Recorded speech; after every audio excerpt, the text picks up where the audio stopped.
In the land of Sinnoh, there lies 21 magical sweet-smelling trees. Once slathered with a honey and aged for 6 hours, but no more than 24, you have the chance to encounter one of 9 new Pokemon in this game. We'll go over those in a sec though, as these trees got some explaining to do.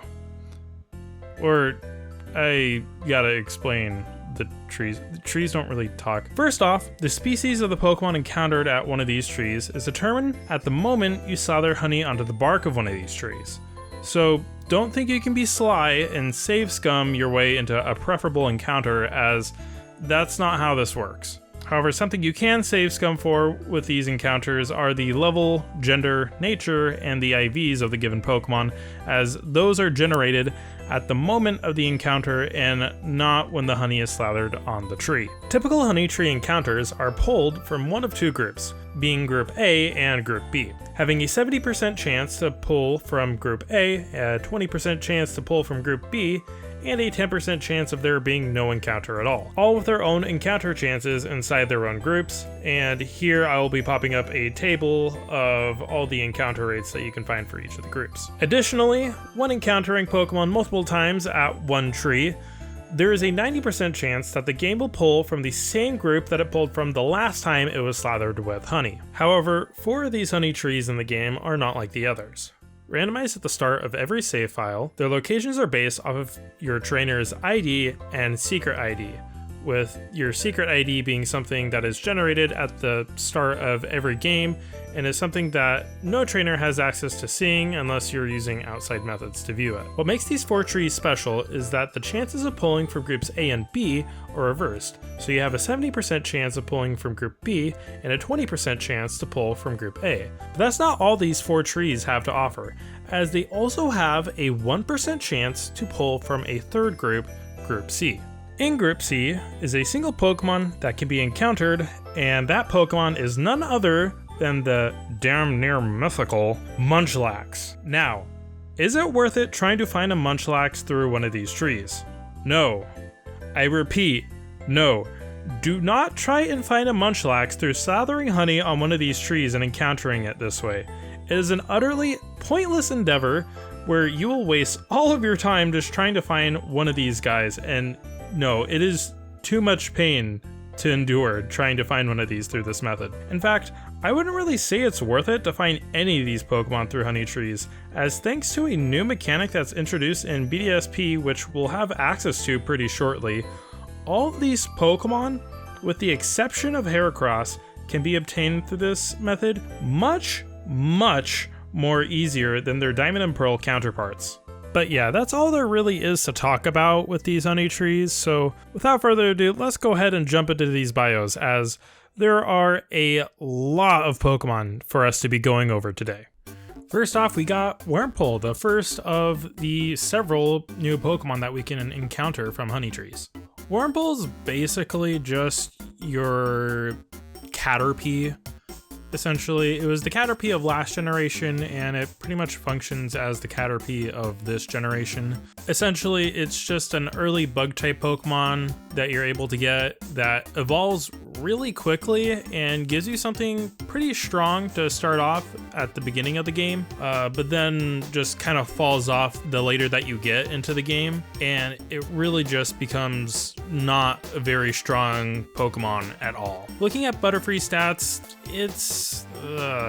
it's got a decent special attack stat. It can hit decently hard with that. Unfortunately, its defenses though are really bad, like really bad. 60 base HP, 50 base defenses. That's really bad. And combined with the fact that it also has a really low speed stat at only base 65, yeah, not only is it getting outsped most of the time, it's getting one shot most of the time as well. And thanks to that, not very great defensive typing either. Yeah, it's not doing it any favors at all. It does get access to some nice moves like Defog and Quiver Dance, but to be perfectly honest, like, are you really gonna get the chance to be able to use these moves? Even if you're able to get a Quiver Dance off first before your opponent hits you, you still have really weak defenses, and you're most likely going to get one-shot still. Heavy duty boots is pretty much a must-have item on this Pokemon, as well as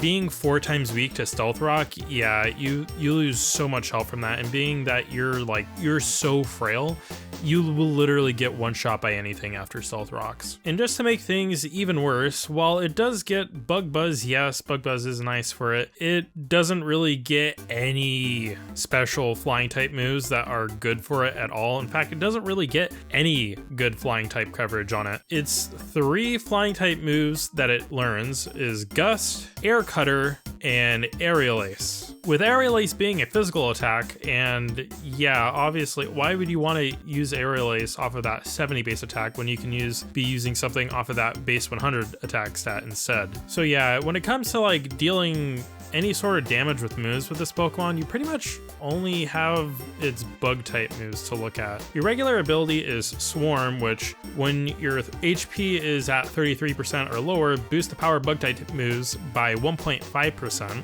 So at least your bug buzzes can do a decent chunk. That's really about it though. And the thing is that you're going to be really hard pressed to find a move that this Pokemon can take a hit from and not die from it. So it's really not going to be able to make much use of Swarm at all.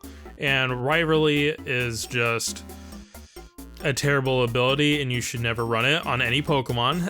It is a bad ability, and really just you're making a bad Pokemon already worse. All right, so Beautifly was kind of a bust. Does Dustox do it any better?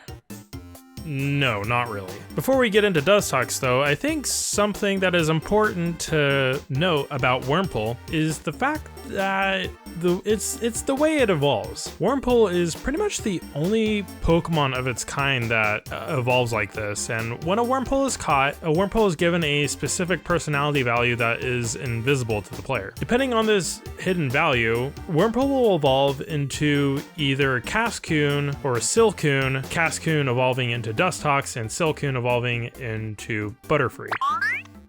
Beautifly.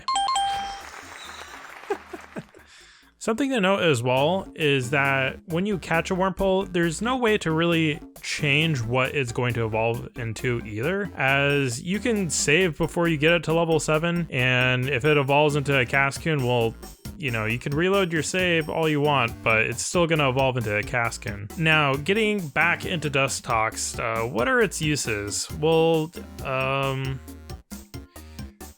it's bulkier than Beautifly, I guess? It's really hard to come up with anything for this. Its offenses are terrible. It does get access to Quiver Dance as well, and while it might have a bit more bulk to have the chance to use it, I mean, do you really want to try to have a +1 setup sweeper with only 50 special attack, 50 base special attack? It's like you're still not really doing a whole bunch of damage with that. You do have like a good stab for your secondary poison typing at least, as Sludge Bomb is part of your move pool, so that's decent at least. You also get access to the move Toxic, which is like pretty nice for putting your opponents on timers, as Badly Poison is actually a pretty nice status to get on opponents. At the end of the day though, you're still really frail just being a bug type. Like usually if you're getting hit by something super effective, you're getting hit by something really strong that's super effective. So most super effective moves that you're getting hit by are most likely going to one-shot you, and even just really strong neutral hitting moves can also have a decently good chance of one-shotting you as well. Something to note, it does have the ability Compound Eyes, which is an ability that I really like personally. It multiplies the accuracy of moves by 1.3 times, so you can use moves that are less accurate and have a more guaranteed chance of hitting them. Dustox doesn't really have any moves to take advantage of this. I mean, I guess Toxic has a 90% chance to hit normally, so I believe that boosts it to like over 100% accuracy, but even then still it's like it's not a reason to run this Pokemon over others on your team. And honestly, it's kind of, these two Pokemon are just kind of a beginner's trap. Yeah, you'll probably get some good immediate use out of it just early on, but you're really not going to get too many returns from this later on down the road. Next off, we have a slightly better Butterfree. I mean, it's technically... I wouldn't really say this Pokemon plays like Butterfree. Something to note though is that this is our first Pokemon that we've seen that evolves through gender. Kind of akin to regular bees, all the worker bees and warrior bees and honeybees, those are all male bees, and there's only one queen that leads the colony, so of course a female bee evolves into a Vespa queen, the queen bee. So if you end up fighting a male comb bee, yeah, that's a pretty useless Pokemon and you're not going to find much use for it at all. But the female comb bees evolve into Vespa queen, and these are its stats and its abilities. It's alright. I wouldn't say it's the best Pokemon. Its defensive typing isn't really the greatest. I don't really like bug flying. It has semi-decent defenses, like its HP is a little low for 70, but it does have 102 base defense and special defense, which is quite a bit, so it can take a hit, definitely. Looking at its offenses though, 80 physical attack, 80 special attack, and 40 speed. Yeah, it's getting outsped by a lot of stuff, so it's getting hit by attacks first, and with a quad weakness to rock, you know, you have a really bad matchup against rock type Pokemon, as they're probably just gonna one-shot you no matter what, even if you have like base 102 defense. And with its offenses only being at base 80, yeah, it's not the worst, but it's not the best either. You're not hitting super hard with this. You're hitting harder than a wet noodle, but you're not really hitting that hard, you know what I mean? You do got access to a couple of cool unique moves with Attack Order and Defense Order. These are both signature moves of Vespa Queen that only it knows and can learn. And Defense Order is essentially just a bug type cosmic power, so that's not really too unique. However, Attack Order is a 90 power physical move, physical bug type move that has a high critical hit ratio, which is pretty nice for it. It did also have another move in the form of Heal Order, which isn't in this generation anymore. I think they took Heal Order out, Generation 8, I think. I'm not entirely sure, but Heal Order has been removed from the game and it no longer has that as a signature move now. I think pretty much what it was just, it was a recover, essentially. It was a signature move that recovered HP. It wasn't anything like too crazy or unique, but it did lose out on that compared to the older Generation 4. Even then still though, while this Pokemon isn't really like too impressive or anything, I still think it's a pretty like cool Pokemon in general. Like I think Vespa Queen looks really cool, and I think the concept of it is really cool, so it does have that going for it at least. And next up we have Cherubi, who evolves into the Pokemon Cherrim. Now in my honest opinion, I think Cherrim is like an extremely cool and unique Pokemon, and is personally like a Pokemon that I really like and I think is cool to use. But would I say it's good?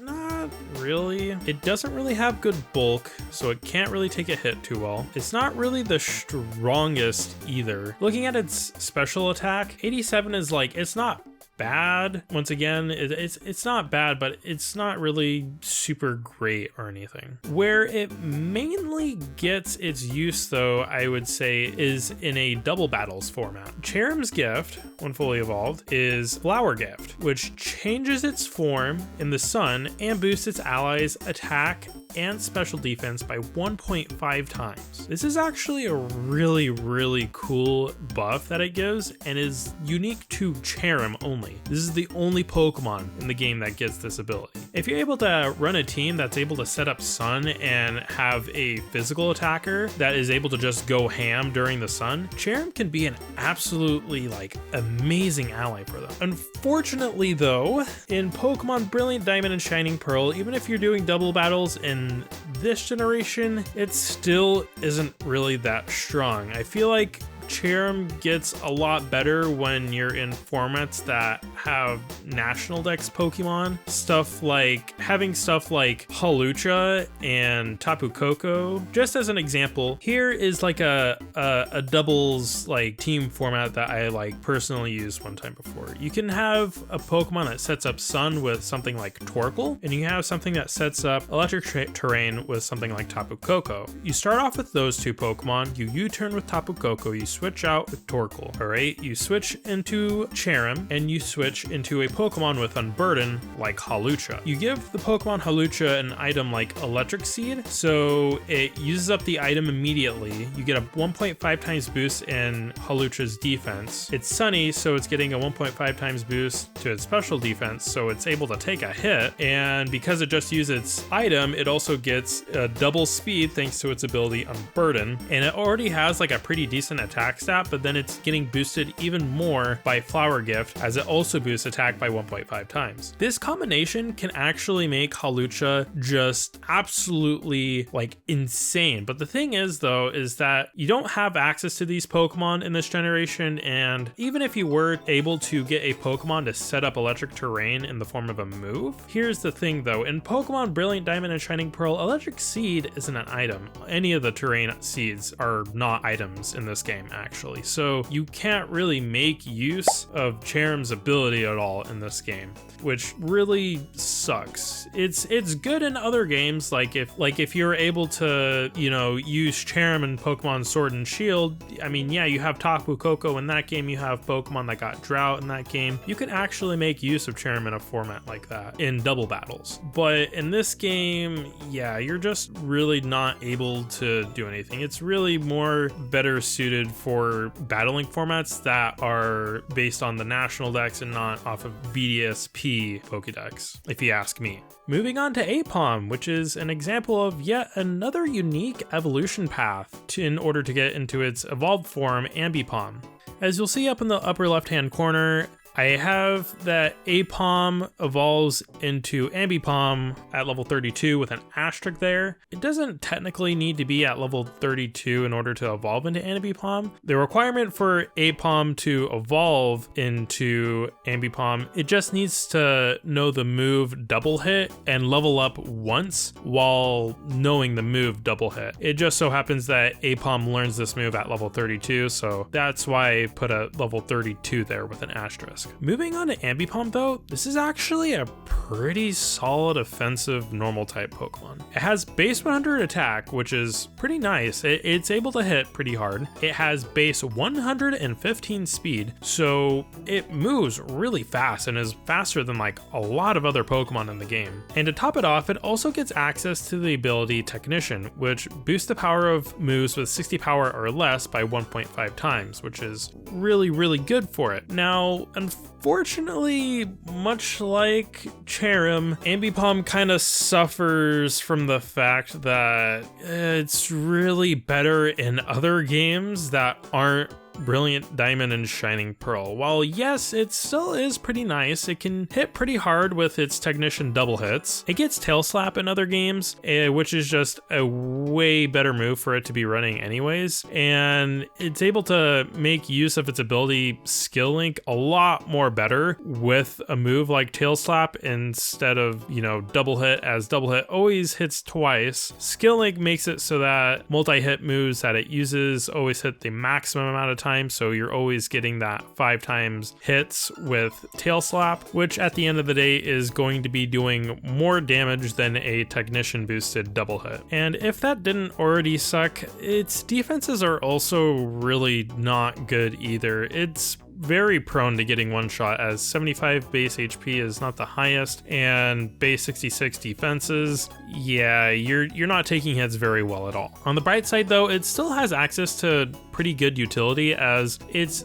does have the move Fake Out, which is a priority move that has a 100% flinch chance on the opponent when it hits. Thanks to Technician, it boosts it from a base 40 power move to a base 60 power move. Because you're normal type, you also get Stab on top of that, so boost that from 60 to 90. So you're actually hitting with a decently strong move, and you get to do it for free, which is really nice. You also get access to the move moves Switcheroo, Thunder Wave, and U-Turn as well. Switcheroo letting you switch items with your opponent, and because you're so fast, you can end up switching a choice item on them that they may not like to have. You can switch something like an iron ball on them, maybe, I don't know, because I believe that halves a Pokemon speed. You can just swap stuff onto your opponent that they're not gonna want to use a lot of the time, which is pretty nice. Thunder Wave as well is also just a good status move to have on any Pokemon, as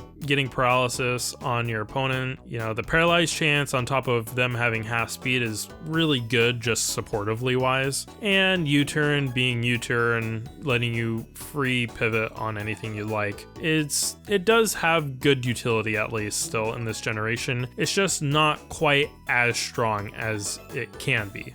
Next up, we have yet another really unique Pokemon. Too bad these are all pretty trash. But anyways, getting into Burmy though, Burmy is actually like a pretty unique Pokemon. Its form will change depending on where you last battled with it.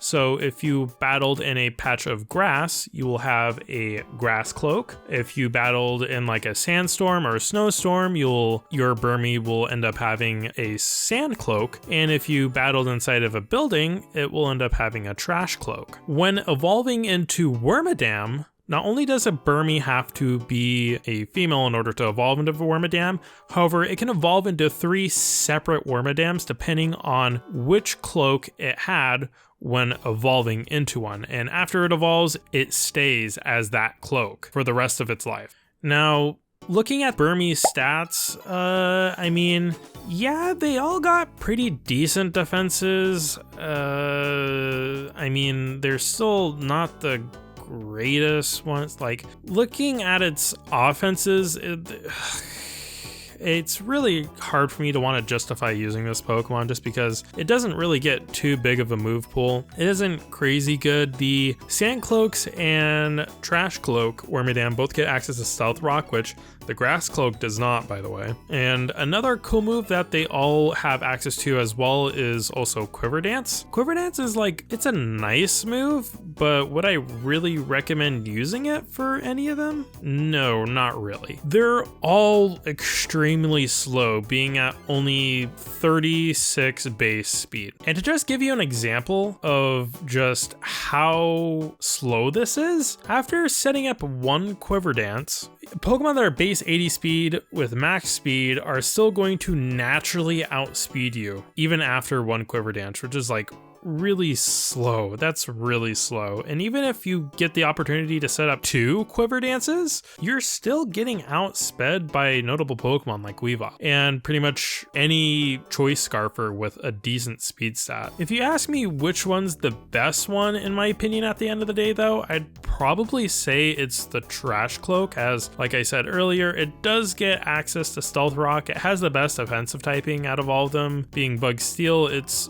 only weakness is fire, and it has like decent defenses. It's got like somewhat more special attack than the ground version, so it can make use of Quiver Dance. I mean, like, it doesn't really have the greatest moves either. It's really not the best Pokemon to be using, and there are definitely better bug types that you can use. Speaking of better bug type Pokemon, we have Mothim. Any male Burmy will end up evolving into Mothim regardless of what kind of cloak it has on at the time of evolution. But if you ask me, pretty much all the bug Pokemon that we've seen thus far, I would say Mothim is way better than all of them. For starters, Mothim gets Quiver Dance, which, looking at its stats, it actually does make pretty good use of this. Just after one Quiver Dance, if you're running max speed on it, you're actually got a really decent speed stat and are outsped by not too many other Pokemon after it, which is pretty nice. And you actually have a decent special attack stat too to make use of the 1.5 times boost in power that you're getting from the Quiver Dance. That is assuming that you're only going for +1. Mothim does also get access to decent stat moves in Air Slash and Bug Buzz. Bug Buzz being a 90 base power special move that is bug type, and Air Slash being a 75 base power flying type move that is special and has a 30% chance to flinch the opponent. So thankfully, at least Mothim is able to hit with its stab moves pretty decently hard compared to the other bug and flying type Pokemon like Vespiquen and Beautifly, where they weren't really making use of their flying type stab at all. One really big thing as well is that its hidden ability Tinted Lens is actually really good. Tinted Lens boosts the power of not very effective attacks by 2 times, meaning that your moves that are not very effective are now neutrally effective, which is really good. Now, if a move is 4 times not very effective, unfortunately it doesn't boost that to neutral effective. It's not like it's completely like, oh, you know, none of my moves are not very effective now. It's not like that. It will only boost it to 2 times not very effective if it's 4 times not very effective. So yeah, but like it helps it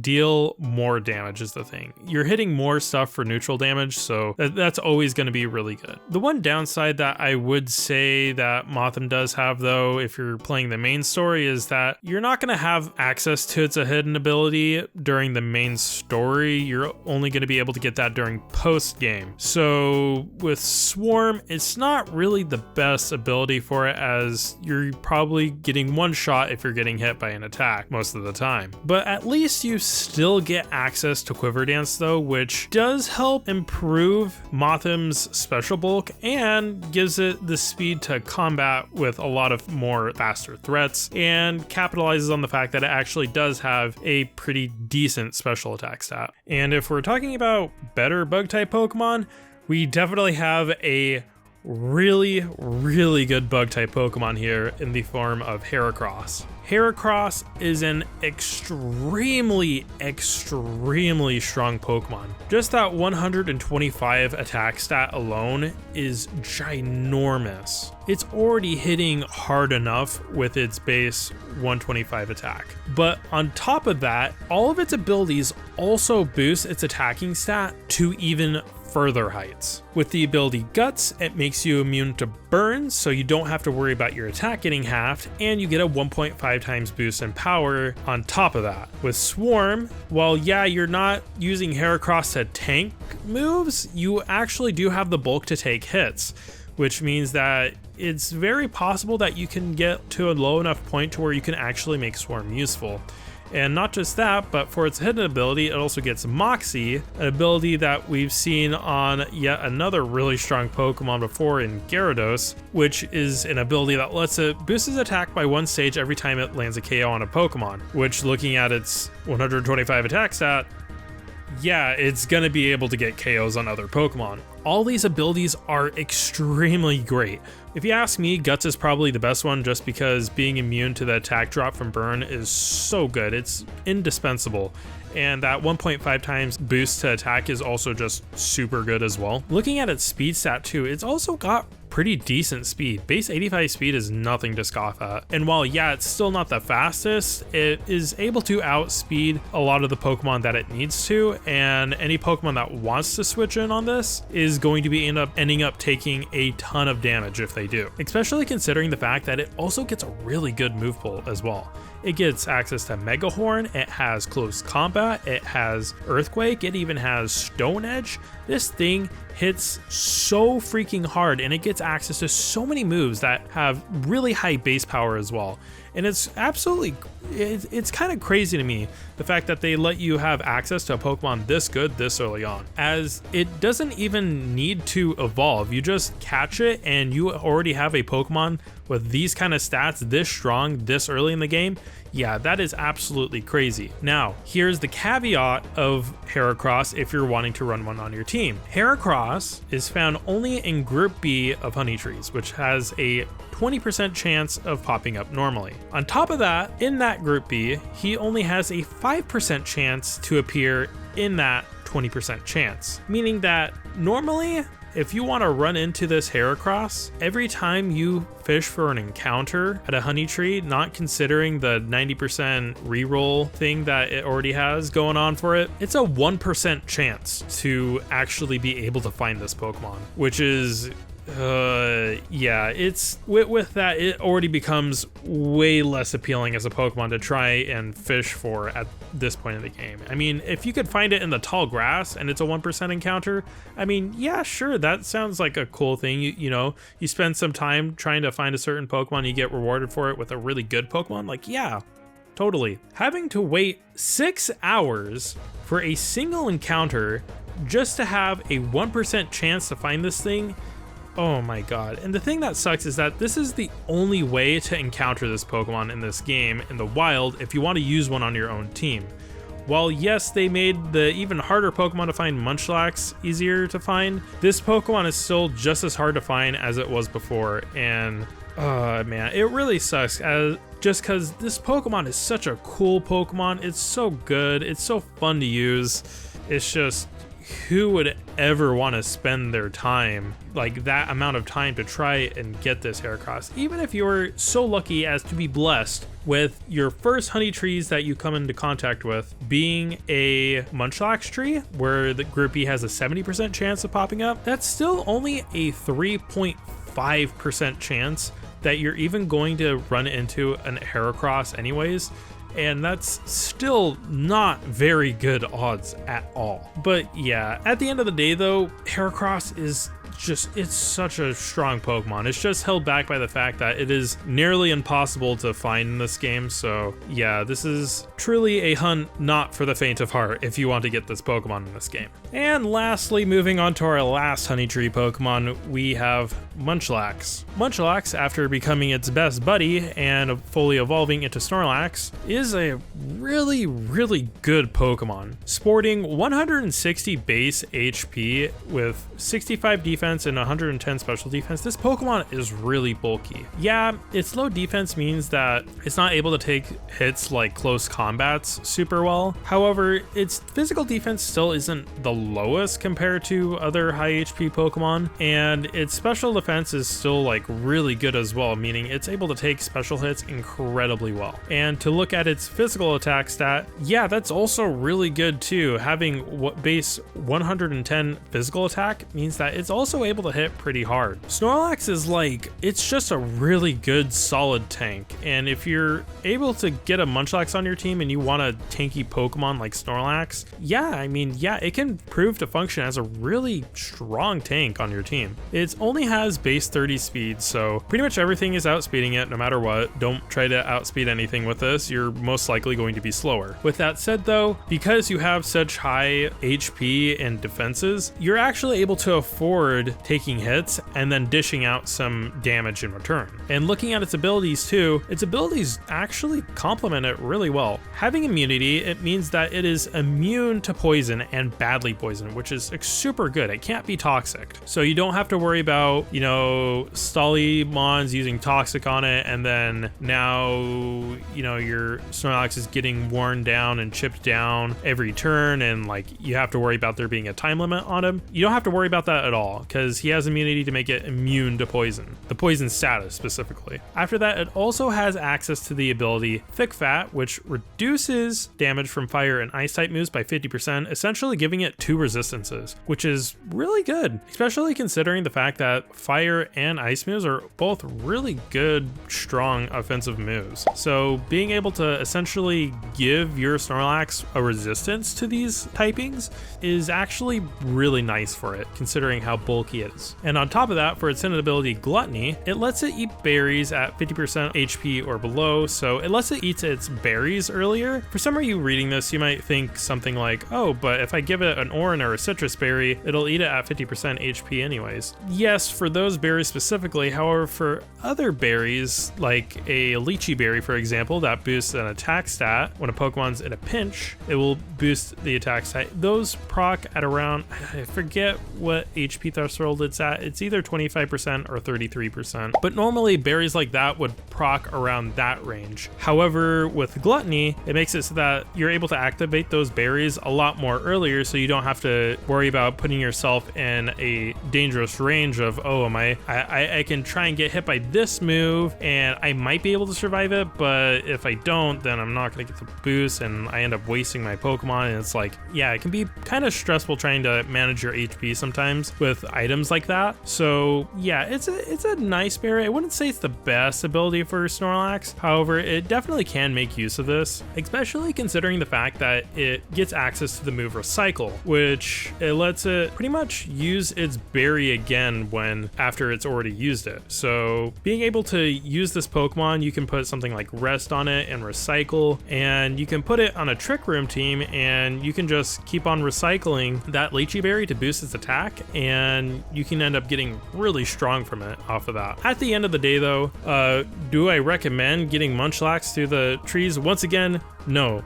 Do not get Munchlax through the honey trees. It is a waste of time. We'll be getting access to a new mechanic introduced in BDSP specifically, like not too much later on into the game. And while we will have to wait a little bit in order to find it then, it is way more easier to catch Munchlax through this new method than it is through trying to find Munchlax through the honey trees. So yeah, do yourself a favor. Do not try and hunt for this Pokemon now. You're only going to cause yourself pain. And finally, to wrap up this batch of encounters, found only at Valley Windworks on Fridays exclusively, you can encounter one at a time Drifloon. Drifloon is our first ghost type Pokemon that we're going to be having access to in this game. And looking at it, it's kind of unique. I like Drifloon. Drifloon's kind of cool. When fully evolved, it evolves into Driflim, and I wouldn't say it's exactly good. I wouldn't really say it's that great, but it does have some unique stuff.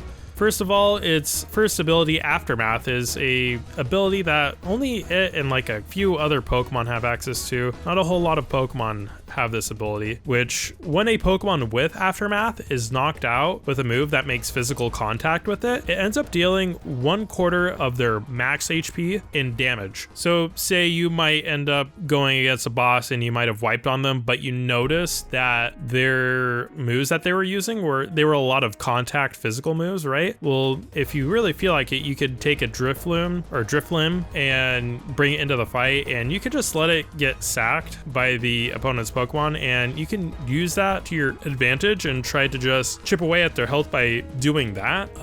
In competitive though, I mean, you're probably not going to be proccing this ability too often, I would say. In fact, you're probably going to be met with Stone Edges, which isn't contact, it's a physical move. So looking at its base 44 defenses, it's gonna hit really hard and you're probably gonna get knocked out by it. And yeah, the ability isn't going to be doing too much for you, which, you know, something I'll say now, while yes, it has a massive 150 HP stat, looking at its defensive stats, neither of them are very good at all. So while on the surface level, it might seem like it's kind of bulky, it's really not. If you are going to invest into using this for bulk, I highly recommend investing into its defensive stats more than investing into its HP, as you're going to get more returns out of investing into those stats than you are investing into having even more HP, because it already has a lot. So you want to have more defenses so that less of that HP is getting chipped away. Looking at its other abilities though,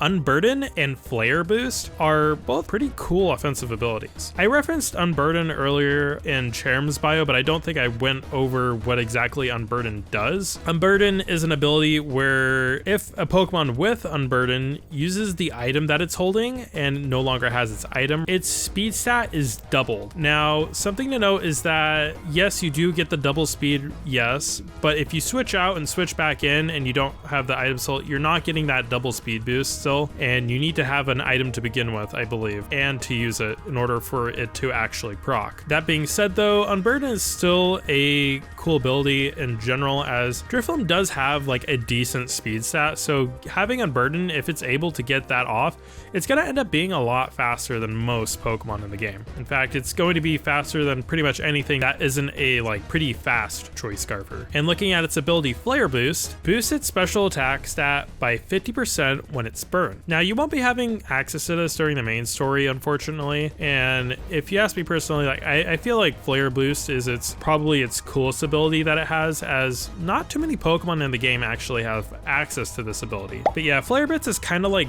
Guts, but it only works for burn, and instead of boosting your physical attack, it's boosting your special attack. So yeah, being that it has base 90 special attack, 90 special attack isn't the worst. It's definitely not bad. I will say it's decent, but being able to have that 50% boost in special attack power, it definitely helps it a lot when it comes to dealing damage. Now, when it comes to having a ghost type Pokemon on your team, in this game, there are definitely better ghost types that you can be putting on your team, in my opinion, and one of them we'll be getting access to actually pretty shortly. In fact, we'll get access to a couple of ghost type Pokemon not too far in the future that are going to be quite a bit better than Drifloon, in my opinion. Even then, still though, this is a pretty unique Pokemon, and I think it's a pretty cool one. I love the way it looks. I think Drifloon is like a really cute Pokemon, and then when it evolves into Drifloon, it's so cool. I mean, I say Drifloon is kind of cute, but when I think about it, it's actually more terrifying than anything, because if you look at its Pokedex entry,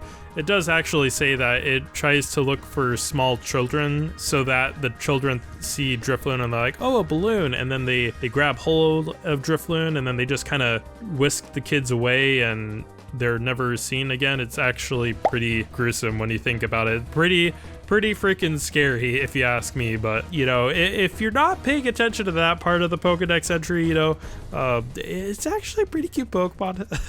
But yeah, with that all out of the way though, we're finally done with the bios for this, and we can now finally get into the actual episode. So I'm going to go ahead and throw it into future me now. Hey everybody, it's Hero King, back with another episode of Pokemon BDSP.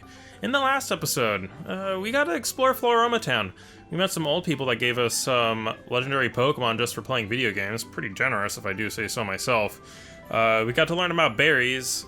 No, not that one. That berry. And we also saved a little girl's dad from being kidnapped by Team Galactic and being forced to do labor. Anyways, in this episode, we're going to be exploring we're going to be exploring Route 205 today. It's a pretty short route. That's all we're going to be doing. I already know before starting this that we have like almost an hour of bios that we did before this already anyways. So I know this is already like pretty far into the video to begin with. So we're just going to be taking care of Route 205 and have it be that. What do you say? How about a quick battle before I leave for the Eterna Forest? I am messing up my words and talking today. Camper Jacob sent out a Ponyta. We haven't seen one of these before.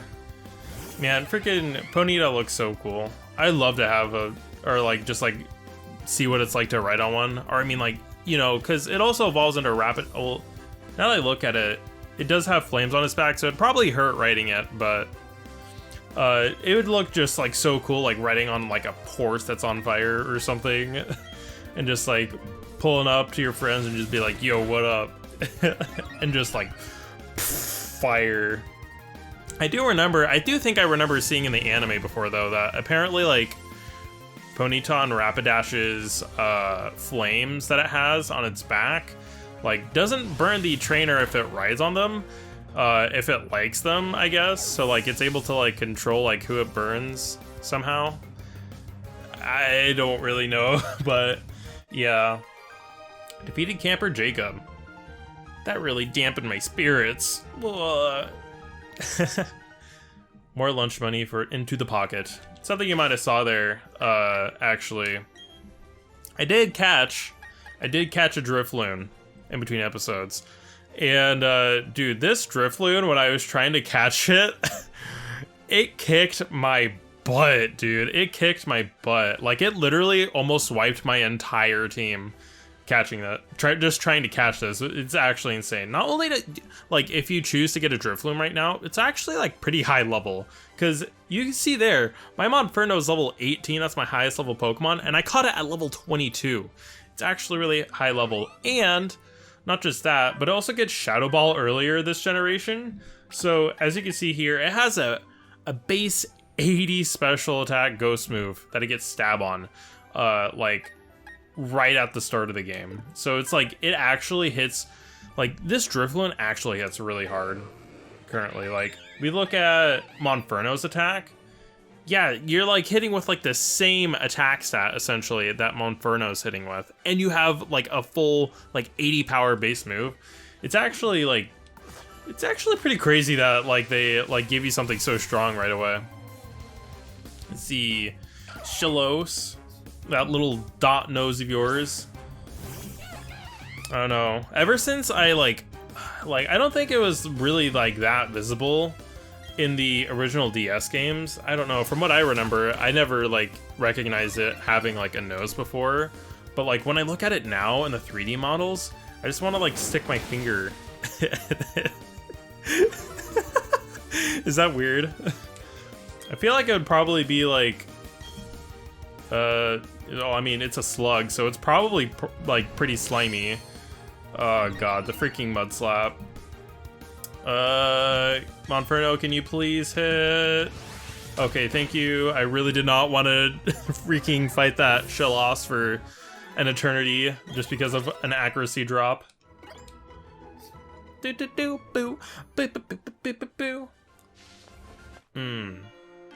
Hiker, you. There's no mountain here, but I'm dressed to hike. Ha ha ha! Here goes.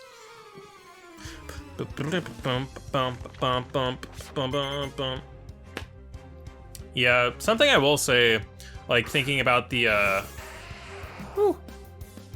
my model is like going off there. Something I will say that that talking about the the honey tree encounters, what that reminds me of is that my first shiny Pokemon ever actually was a shiny Wurmple in Pokemon Emerald, I remember. And I know that in Pokemon Emerald, you're able to like, you have your like save file in that game. And you're like, so like if you have like a save file already started and you click new game, you won't be able to save the game over the file that is already saved. And I remember like, I mean, I did have like stuff that I didn't want to part with on my main save file, right? So like I probably wouldn't have wanted to save over it, but I remember just like randomly starting a new game one day on Pokemon Emerald, and I just I was like trying to like train my Pokemon in the grass to get experience, and man, I'm losing train of thought like super easily right now, but oh my gosh, brain is not working. Sorry, I had like a long day of work yesterday, and like I woke up this morning just feeling dead. Like I ended up like I woke up like at 6 a.m. and I was I woke up at like 6, right? And like I just kind of stayed there in bed until like 10 a.m. Like I just stayed there for like 4 hours straight, and I was just like, I don't really feel like doing much today. But yeah, I remember I was training Pokemon in the tall grass, and I just found like this random Wurmple. I think it was like a green color, I think. Starivate wanting to learn Endeavor there. Another tangent. Endeavor is just a move where essentially you just make the Pokemon, if you use Endeavor, it lowers the Pokemon's HP to whatever HP your Pokemon's at. Defeated Hiker Daniel. Oh yeah, a refreshing battle that was. You got 16 for winning. But yeah, I ended up finding a shiny Wurmple as I was like grinding experience for Pokemon, like early in the game. And I thought it was a bug. I thought it was like a glitch. I didn't even know what a shiny Pokemon was at the time. And I remember it was like this like green yellow looking thing. And I'm just like, what is this? Like this like I like, oh, I was almost like, I was worried that I was gonna get like Missingno or whatever, because like that was like actually something that I had like known of before, like Missingno and like how it like breaks the game or whatever. But I thought about just restarting my game there, but I caught it anyways, and I started using it. I remember just like leveling up and like making it a Beautifly and using it for the first gym battle too, and taking it down. And I just thought it was the coolest thing. And then I remember like let me stop running around the trainer. I love the Pokemon that smell sweet like this. Oh my gosh, I cannot read. I love Pokemon that smell sweet. Like this one. Get a whiff of this. Oh my gosh. But yeah, I ended up catching it, used it for like the first gym or whatever, and I ended up I remember like I got done like playing for the day, and then like I went to go save the game, and it was like, no, you cannot save the game. You already played the, or what's it? You already have a save file, so you cannot save the game again. I'm like, oh, okay, well, this is like a really cool Wurmple. I wanted to keep it, but I guess not. It's probably like a bug or something. So I ended up turning it off, and like years later down the road, when I actually learned about shiny Pokemon and like what they are and do and stuff, I just like realized that I'd missed out on getting a shiny Pokemon. I was so sad. I was like, no, I want like that was a lost shiny Pokemon. I mean, I know it's a Wurmple and it just evolves into a not very good Beautifly, but still. Did you understand what I meant? Didn't my Pokemon smell nice? No, it smelled like crap. You poisoned my bird. What do you say, lady? Oh, one whiff of that. Ugh. Oh, an antidote. How convenient. I'm not going to use that, though. Because I do know that there's a place where you can heal your Pokemon just up ahead. I think I'll move Luxio up in the lead here, because I think you're supposed to have a water type. Got some Oran Berries up here. Heal some HP. And we got some more Pekka Berries to heal the poison that was dealt to us. So heal that up. And get a Pokeball so you can catch more Pokemon, because that freaking Drifloon used up all of mine, and I mashed the A button and could not read that. You're challenged by Picnicker Sienna? Sheena? Is it pronounced Sheena? I don't know, that looks a bit foreign to me. Sent out Shinx. Ooh, it's Shinx versus Luxio. Well, I think my Luxio is a bit stronger than your Shinx. Mine's evolved. Mine's shiny and evolved. I'm gonna bite you. Ha chomp. Okay, it did like 40%. Ha chomp. Ha, yours did like 2. Or how much was that? It did like 5 damage. Can we get a crit? No. Can you get a flinch? No. Just having a all-out bite war here. Ha chomp. That's weird. I could have sworn you had like a Psyduck or something on your team. Or maybe a Shellos? What's your other Pokemon? Pachirisu. Okay, there's another electric type here. Stop making this go by slower! This video is already so long. Baby Doll Eyes, the priority growl. Well, your attack is so low now. I'll just go ahead and switch you out, so because you're doing so little damage. I'll go ahead and send in Monferno.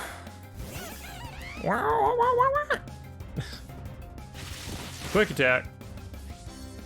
I did like 3. Because it has Baby Doll Eyes, I'm gonna use Ember. I feel like it's probably my most damaging move anyways. Okay, it used Growl, so now my other moves would be doing less damage.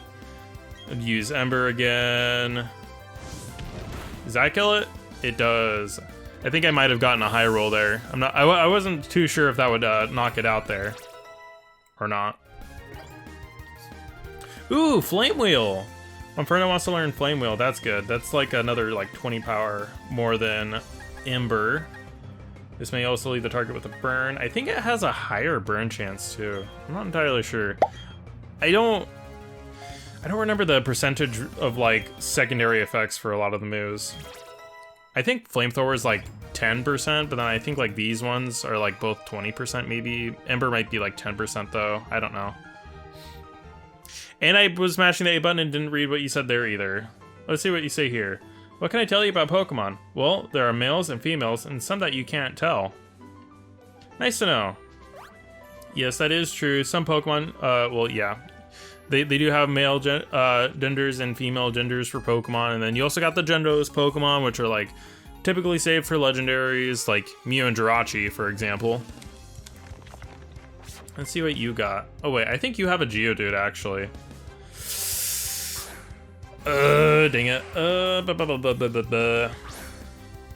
You know what? Nah, it's fine. You probably don't have Magnitude, right? I got Intimidate, like, yeah, even if it does have Magnitude, I should be able to live a hit from it. That did very little damage.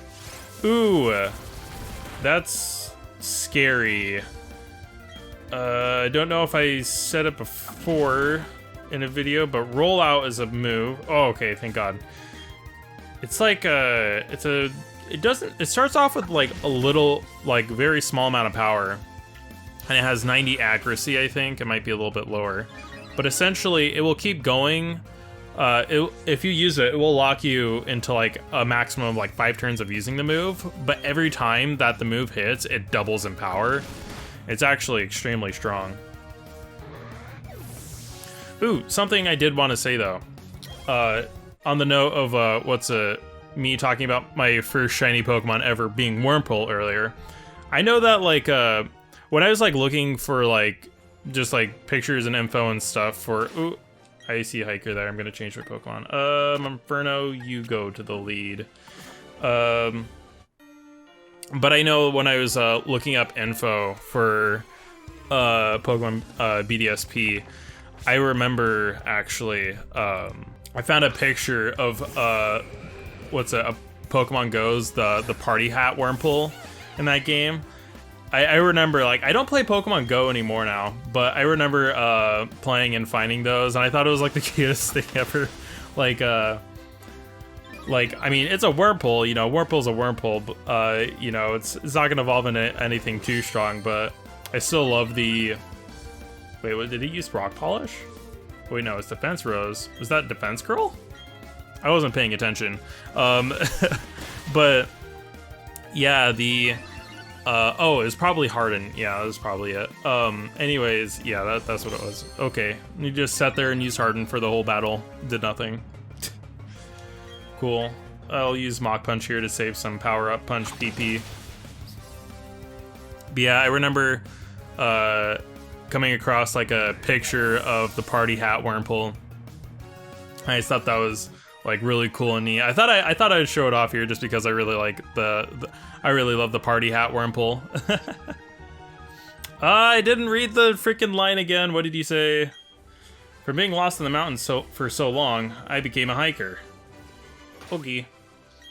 Let me switch Luxio back into the lead. Here we got a Repel to repel wild Pokemon. I don't know if we've got one of these yet, but essentially use one of these and it'll keep wild Pokemon from running into you for 100 steps, but that's only if the lead Pokemon in your party is higher level than the wild Pokemon that you can encounter in the grass, so yeah. What do you got, fighter? Hey, I'm not trained to hold back. Yeah. I know I've done a bit of martial arts back in my day. Battle Girl Kelsey sent out a Machop. But yeah, I practiced a little bit of martial arts in my day. I actually really enjoy sparring a lot. It's pretty fun, getting to fight and whatnot. But I know that when I did spar, I was usually like always the biggest person, and like, like it's fun, but like I don't want to hurt anybody, so I feel like I always had to like hold back whenever I'd spar.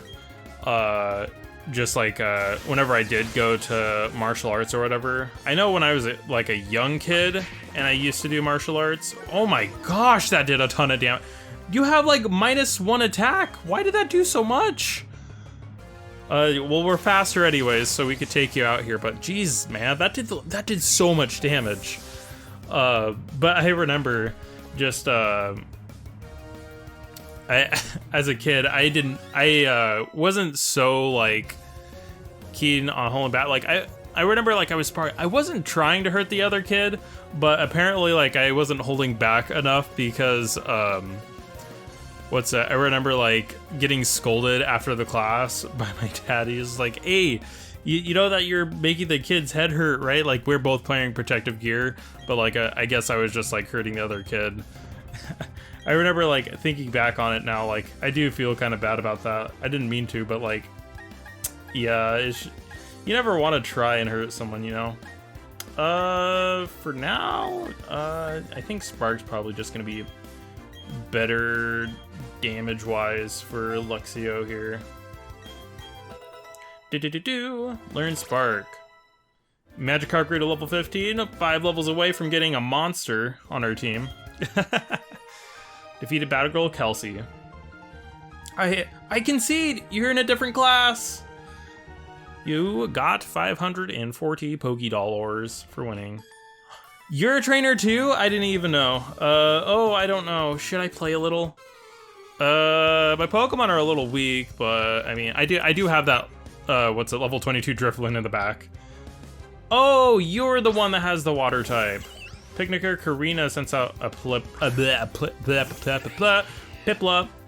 I'm really stumbling over my words today. Get Intimidate on you. Although you're probably going to use something like Bubble Beam on me, but I'm just going to use Spark. Oh my gosh, nice one-shot, Luxio. Good job. Good job, Luxio. Who's a good boy? Who's a good boy? You are. You are. Oh, boo. How insulting. What's insulting is you thought you could beat me with a single Pokemon like that. And then up here, we come over here, we can get this item here. And then I think there might be a hidden item somewhere over here. Maybe? Nah, I guess not. Anyways, if you come in here, into this humble little abode here, I think you can talk to this lady. You seem to be tired. Rest a while? Oh, you seem to be tired. Rest a while. Period. That wasn't even a question. Just rest a while. Okay. Your Pokemon look completely refreshed. You think you can get through Eterna Forest by yourself? Okay, I thought this house was different. I thought this was a different house. No. Oh wait, no. I'm thinking of something in. Oh no, I'm thinking of Pokemon of a different Pokemon game actually. Are you a trainer? No. Many poison-type Pokemon make Eterna Forest their home, but I didn't buy any antidotes. What should I do? Do I press on or do I go back? Well, interesting. Very interesting.